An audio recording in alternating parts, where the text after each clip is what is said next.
सध्या भारतामध्ये युरो 6 हे नॉर्म्स आलेले आहेत. आपल्या सगळ्या TVSच्या गाड्या आता जी टेक्नॉलॉजी वापरतात ती आहे युरो 6ची. पूर्वी गाड्यांमध्ये याचे कार्बोरेटर, आता गाडीमध्ये आहे फ्युएल इंजेक्टर. त्याचं काम काय? आपल्या गाडीला जेवढं पेट्रोल पाहिजे तेवढंच पेट्रोल स्प्रे होतं आणि एकदा आलेलं पेट्रोल पूर्ण जळल्याशिवाय दुसरा स्प्रे होत नाही.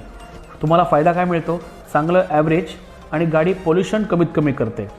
आपल्या गाडीमध्ये आहे माल फंक्शन इंडिकेटर, जो आपल्या डॅशबोर्डमध्ये असतो. गाडीमध्ये एखादा बिघाड झाला तर तो लाईट लागतो.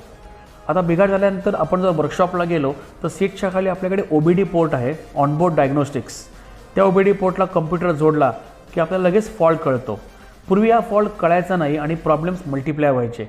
आपला खर्च वाढायचा, आपला लेबर वाढायचा. गाडीमध्ये अजून एक चांगला फीचर आहे इवॅप सिस्टम. आपल्या इंजिनमध्ये जे पेट्रोल असतं, इंजिन गरम झाल्यामुळे बऱ्याचशा पेट्रोलची वाफ होते. ती पूर्वी वाफ वाया जायची.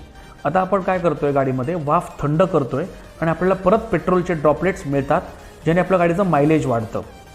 गाडीमध्ये अजून एक छान फीचर आहे ESAI, electronic secondary air injection. आपली गाडी पोल्युशन सगळ्यात कमी करते, कारण आपल्या गाडीच्या एक्झॉस्टमध्ये आपण ऑक्सिजन सोडलेला आहे. तो ऑक्सिजन कार्बन म्हणजे काळा धूर ह्याला कन्वर्ट करतो कार्बन डायऑक्साईडमुळे. गाडीमध्ये अजून एक छान फीचर आहे लो फ्रिक्शन पिस्टन्स.